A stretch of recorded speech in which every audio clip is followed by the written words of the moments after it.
के चरणों में नमन, माता सरोनी के चरणों में नमन, सभी विद्वान शिक्षक विदुषी शिक्षिकाओं मेरे प्यारे बच्चों सुप्रभात। How are you? Well done, well done, well done. मैं समय हूं, मैं बदलता रहता हूं। जो मेरे साथ बदलता है वो प्रगति के पथ पर चलता है, समय के साथ नहीं चलता है वो पिछड़ जाता है। मैं समय हूं, परिवर्तनशील हूं। बताया जाता है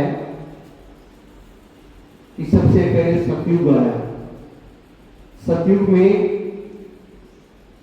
देव धरती पर रहते थे, दानव पाताल में रहते थे।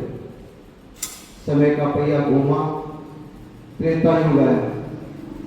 त्रेता युग में दानव और देव पृथ्वी लोक पर रहने लगे। हिंदुस्तान में राम, श्रीलंका में राम। फिर समय का चक्र घूमता है, द्वापर युग आ जाता है। द्वापर युग में राक्षस और देवता एक घर में निवास करने लग जाते हैं। फिर समय का चक्र घूमता है और कलयुग आ जाता है। कलयुग में राक्षस और देवता, देव और दानव मानव के शरीर में निवास करने लगे। जो आज हम जी रहे हैं ये कलयुग है। अब मैं ये क्यों बता रहा हूं कि हमें हमारे जो शरीर है इसके अंदर देव भी है और दानव भी है, यानी राक्षस भी रहते हैं और देवता भी रहते हैं हमारे शरीर के अंदर। जो बच्चा, जो इंसान अच्छे विचार रखता है, परहितकारी होता है, परोपकारी होता है, सदाचारी होता है, चरित्रवान होता है, सबके प्रति करुणा का विचार लेके चलता है, रहम दिली होता है, सकारात्मक सोच होती है, सबके साथ सबका विकास की भावना लेके चलता है, वह देवता कहलाता है।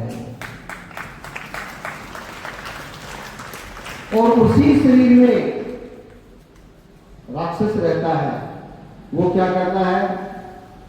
घृणा, नफरत, ईर्ष्या, द्वेषता, वैमनस्यता, हिंसा, नफरत, लोगों में बैर भाव पैदा करना और दिन भर बाहुबली बनकर के लोगों को चेतावनी देता है कि मैं तेरे को देख लूंगा, मैं तेरा ये कर दूंगा, मैं तेरा वो कर दूंगा।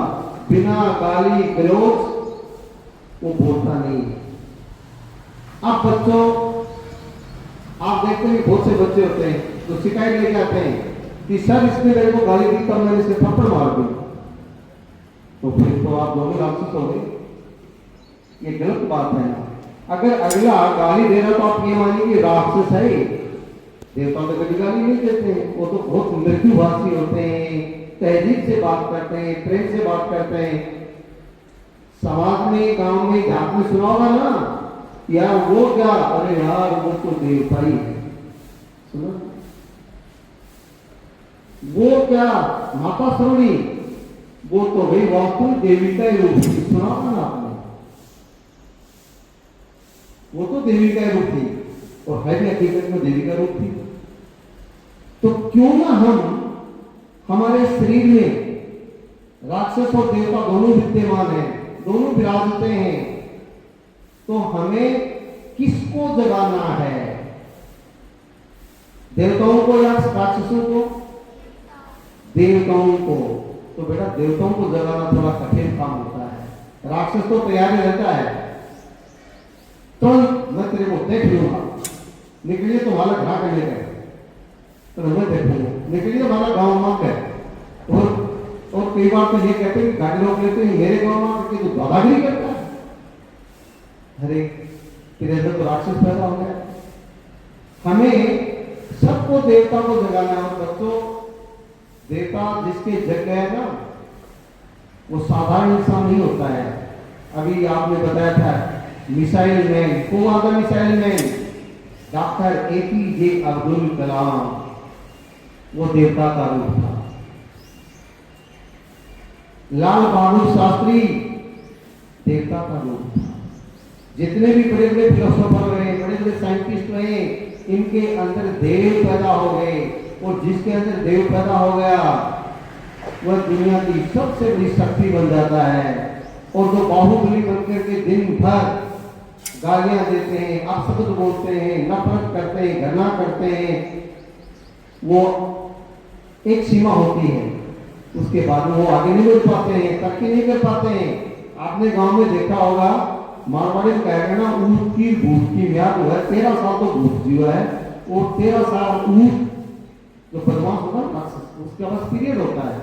आफ्टर 13 ईयर्स धरती पर नामो निशान मिल जाता है उसको। Why shock? क्योंकि उसके अंदर राक्षस है।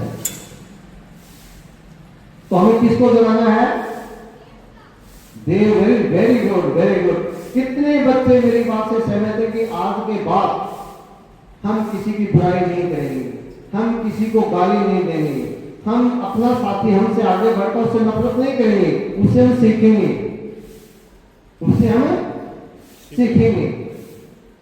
ये मेरी लालसा रही है। जब भी कोई अच्छा काम होता है मैं सीखने की कोशिश करता हूँ। मेरे से ज्यादा गुणी होता है, ज्यादा ज्ञानी होता है, मुझसे ज्ञानार्जन करने की कोशिश करता हूँ, उस गुणी व्यक्ति से कुछ सीखने की कोशिश करता हूँ। अगर ऐसी भावना लेकर के चलोगे ना तो मेरी कही बात याद आएगी कि उस दिन हमारे सर ने कहा था, क्या कहा था, कि शरीर में राक्षस भी हैं और देवता भी हैं। देखिए मेरी बात से कितने बच्चे सहमत हैं, कितने बच्चे इस बात को अडॉप्ट करेंगे लाइफ में कि सर मैं एक देवता का रूप धारण करूंगा, मेरा देव है उसको अंदर से जगाऊंगा। हाथ खड़े करोगे, कितने बच्चे? Very good. कई तो पल्लो कर रहे हैं, तुम क्यों आया?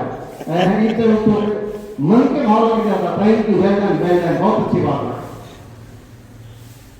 काम कठिन है, बहुत कठिन काम है, इतना आसान नहीं है। देवताओं को जगाने इतना समय काम होता तो सभी APJ अब्दुल कलाम बन जाते। ये काम करना आप करोगे ना? अगर ये कर दिया तो ये मानो कि समय का जो चक्कर घूम रहा है आपको भी उस तालीम तक लेकर के जाएगा। तो मैं माँ शारदा से माता सरोवरी के प्रांगण में प्रार्थना करता हूँ कि माता सरोवरी में पढ़ रहे सारे बच्चे देवताओं की तरह काम करें, समाज के काम करें और पूरे देश का, समाज का भला करें। इन उम्मीदों के साथ मैं आपके उज्जवल भविष्य की शुभकामनाएं करता हूँ। Thank you. जय हिंद, जय भारत।